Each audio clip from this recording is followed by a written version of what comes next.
Welcome to the Wander Mode podcast, where we celebrate the fearless spirit of women embracing life's wanderings. Where every story is a spark of inspiration and reminds us that sometimes the most beautiful moments happen when we simply embrace wherever the journey may lead.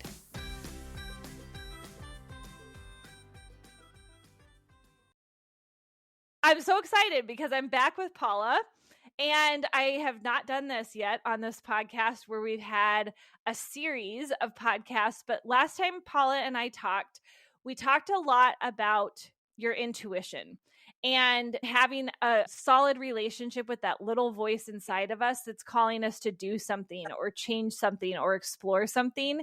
And we thought that a great conversation for today would be a little bit of the why behind why we don't listen to that voice. What might be getting in our way of us hearing that voice, trusting that voice. And so I'm really excited to hear what Paula has to say, not only more on just our intuition, but maybe if we understand the why behind what's blocking us from that intuition, we can dig deeper to find that voice. What are your thoughts? What gets in the way? Is it us? Is it social media? Is it messages in the news? Is it a female issue? What do you think? I think it's easier than that. I think it's our head. Meaning, I think it's our thoughts. I think it's the things that we've been programmed to believe how we are supposed to or should do things. From the time we're born, we are imprinted and impacted and influenced by so many outside forces, right? The doctor who brings you into the world, preachers, teachers, peers, friends, teachers. Now it's social media. We're so impressionable. We're so delicate. The prefrontal cortex, the part of our brain that is constantly growing and developing, is taking in imprints, basically defining our belief of the world, ourselves, our bodies, money, sex, the other sex, our ability, what we're capable of. Like, all of it happens before we're even a preteen. We're just uploading. And it's not that our parents or any of these influencers around us mean to do damage. It happens to all of us. Even the most intentional and aware and sensitive parents will always screw up. I love the saying one of my teachers is, our parents will F us up in just the right way. Like, we will get screwed up from the beginning exactly how we need to learn the lessons, to go on the journey that our soul needs to in this lifetime.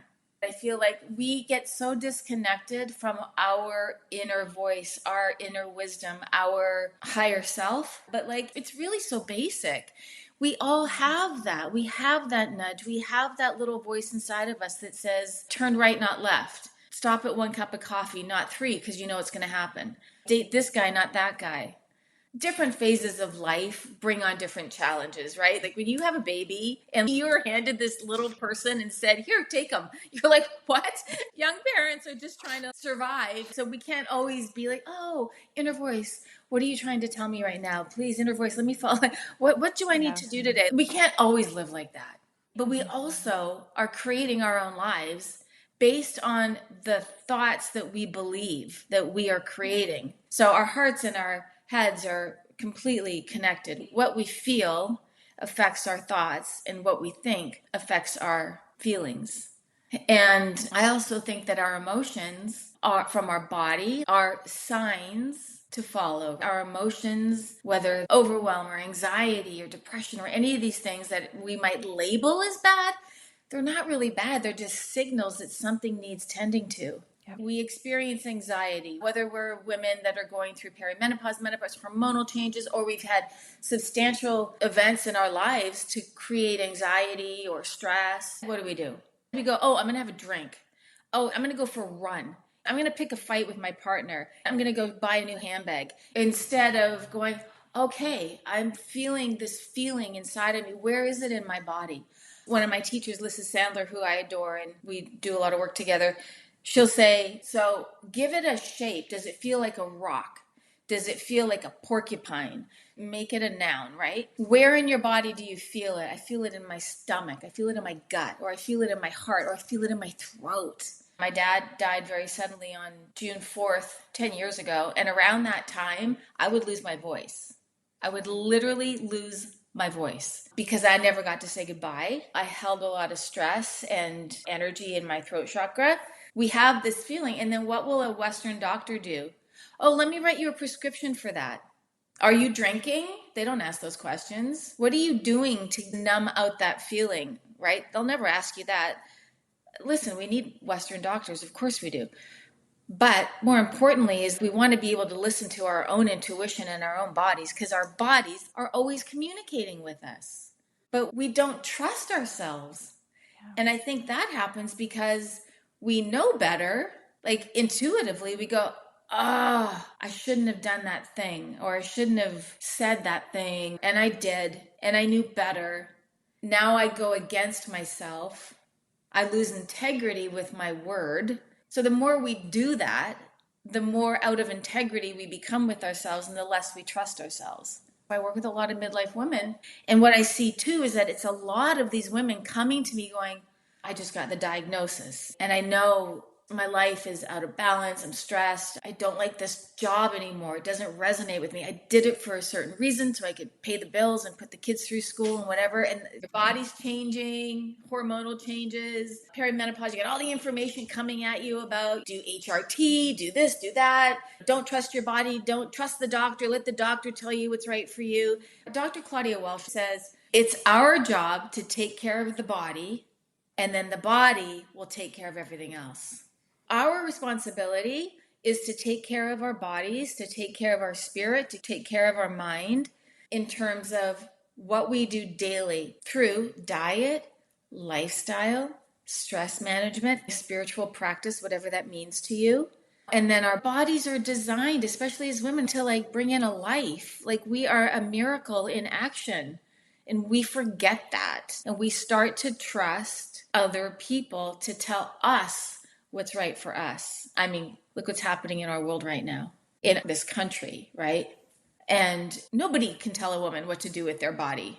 I'm sorry. And the thing is that a lot of women don't know. They're so disconnected from themselves that we let other people tell us what's right. So, I mean, it's big, it's deep. I mean, look at it. Even as parents, we're trying our best and we're still telling our kids, oh, no, you're fine. No, you're okay. Are you okay? You're fine.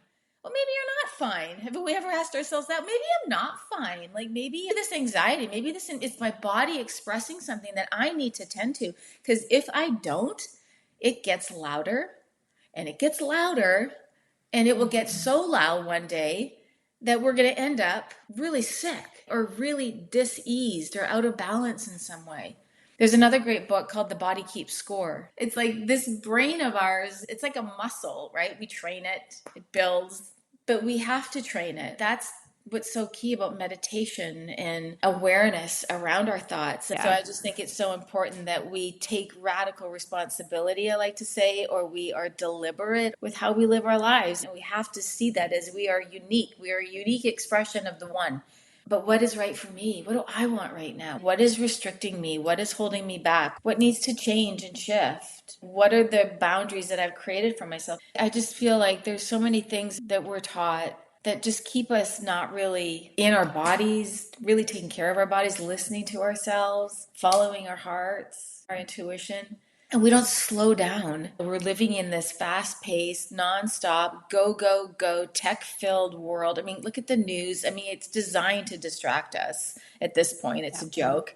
Maybe that's what they're counting on is people want to get so overwhelmed that they're just going to turn off the news and check out just to survive.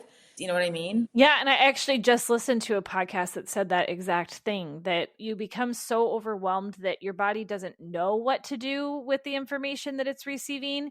And so your instinct is to just drastically go the other direction of, well, then I'm just not going to listen to it. And I loved what he had to say, which is that is the exact opposite of what we should be doing when we're feeling overwhelmed with these things, is we need to actually run toward it and figure out what to do about it. And he said, it doesn't have to be with every single thing, but you pick one thing that you're going to say, I'm going to stand firm in this one thing. I'm going to research this one thing. I'm going to pick my truth in this one thing. And we need to turn toward it, not go away from it because it's this thing that we have learned to not trust or ignore or whatever, because there's no solution in that. The noise is just going to get louder. Exactly. And it's asking us to be even that more deliberate and precise about what we're taking in, that it's quality, not just quantity, because there's a lot of crap out there, right? Same thing with our intuition. There's so much stuff coming at us all the time, whether it's running a family, to who we choose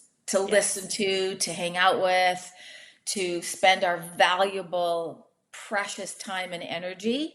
Is that being really intentional about what we're putting in our bodies, because that's a choice. We get to choose what goes in our mouth, to what comes out of our mouth, what words we choose. We are the sum of the 5 people around us, the closest to them, and the 5 people that each of those people surround themselves with. Have you heard it go that far? No. So it's not just the 5 people around you, but who did they spend time with?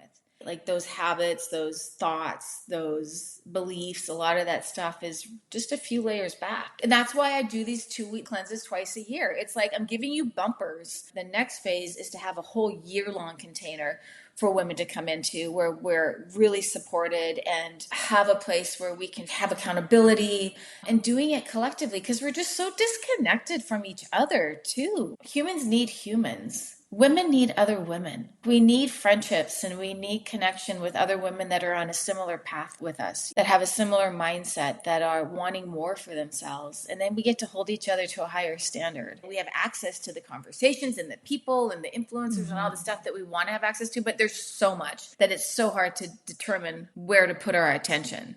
It's happening more and more and more, like this conversation around intuition, inner voice, inner wisdom, higher self, spirituality.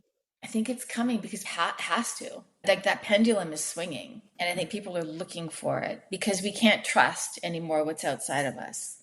And I think in this midlife time, especially when we've maybe had a couple decades under our belt and are going, well, what's working, what's not working? And then, okay, who's going to do it for me? Nobody. Like we still have to put our own skin in the game. And I always like to say, like, what would my 80-year-old self say to me?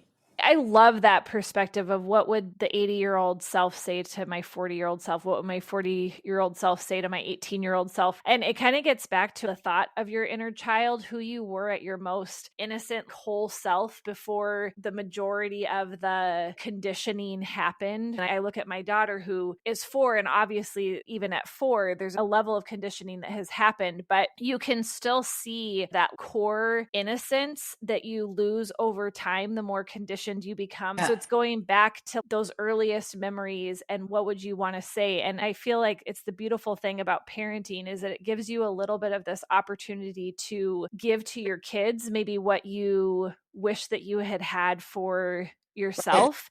And I know that when I look at my daughter and I'm trying to focus so much on owning emotions and sitting with the emotion and giving a word to the emotion. Yes, you're feeling mad right now. Yes, you're feeling frustrated. You're disappointed that whatever. We don't tend to do that ourselves because when we're on the other side of that childlike person that we used to be, we're so much harder on ourselves, and we've exercised our muscle to ignore that piece of ourselves because through repetition, we've said that it doesn't work. And I think that this will be a good spot to transition to the next podcast, which is, so what do you do with that? And is it a one-time fix? Is it a multiple time fix? Is it something you have to come back to? So if you're listening to this podcast, listen to the next episode for the what to do. Thanks for wandering with me today. If you were inspired by this episode and think it would ignite a spark in a friend, don't hesitate to share. And if you're craving more from the Wander Mode community, hop on over to Instagram at WanderModeCo. Meet you in the next episode, and until then, wander on.